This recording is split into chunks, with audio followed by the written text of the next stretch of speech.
शुक्लाम्बरधरं विष्णुं शशिवर्णं चतुर्भुजं प्रसन्नवदनं ध्यायेत् सर्वविघ्नोपशान्तये। अच्युतं केशवं रामनारायणं कृष्णदामोदरं वासुदेवं हरिं श्रीधरं माधवं गोपिकावल्लभं जानकीनायकं रामचन्द्रं भजे।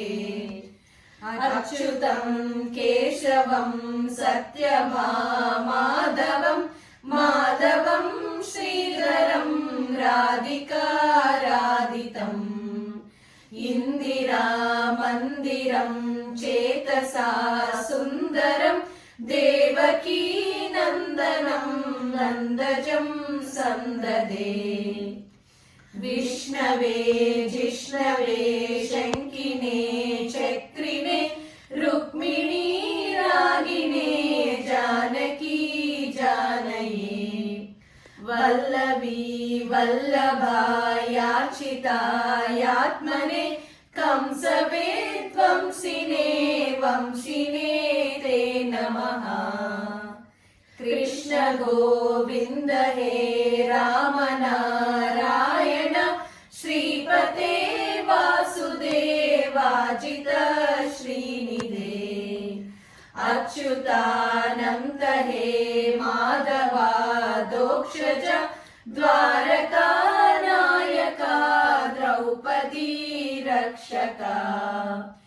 राक्षस शोभित सीतया शोभितो दण्डकारण्यभूपुण्यदा कारणम्। लक्ष्मणेनान्वितो वानरैः सेवितो अगस्त्य सम्पूजितो राघव पातु माम्। धेनुकारिष्टः निष्टकृद्वेषिणा केशिहा कंसरुद्वंशिका वादकः।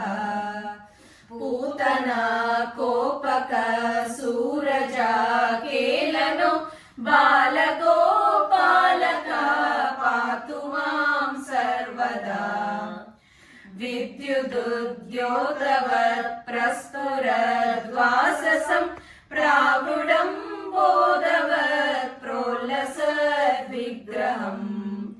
वन्यया मालया शोभितोरस्थलं लोहिताङ्घ्रिद्वयं वारिजाक्षं भजे।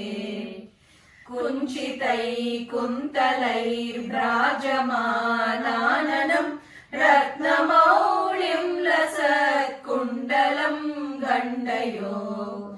हारकेयूरकं कङ्कणप्रोज्ज्वलं किङ्किणी मञ्जुलं श्यामलं तं भजे।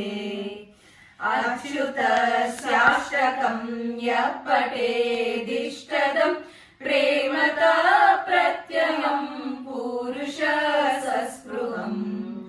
वृत्ततः सुन्दरं वेद्य विश्वम्भरं तस्य वश्यो हरिर्जायते सत्वरम्। इति श्रीमत्परमहंस परिव्राजकाचार्यस्य श्री गोविन्द भगवत् पूज्यपाद शिष्यस्य श्रीमच्छङ्कर भगवत कृतौ श्री अच्युताष्टकम्। चाम्पेय गौरार्ध शरीरकायै कर्पूर गौरार्ध शरीरकाय दम्मिल्लकायै च जटाधराय नमः शिवायै च नमः शिवाय।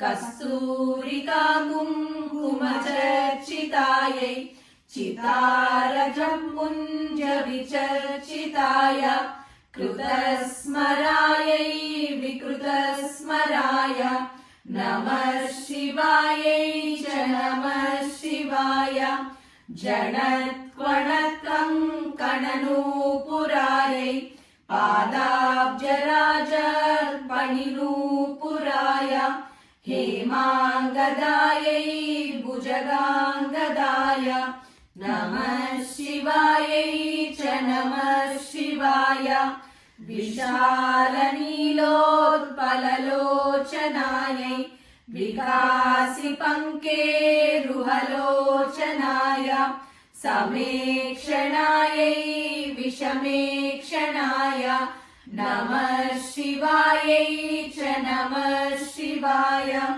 मन्दारमाला कलितालकायै कपालमालाङ्कितकन्धराय दिव्याम्बरायै च दिगम्बराय नमः शिवायै च नमः शिवाय अम्बोदरश्यामलकुन्तलायै तटिप्रभाताम्रजटाधराय निरीश्वरायै निखिलेश्वराय नमः शिवायै च नमः शिवाय प्रपञ्चसृष्ट्युन्मुखलास्यकायै समस्तसंहारकताण्डवाय जगज्जनन्यै जगदेकपित्रे नमः शिवायै च नमः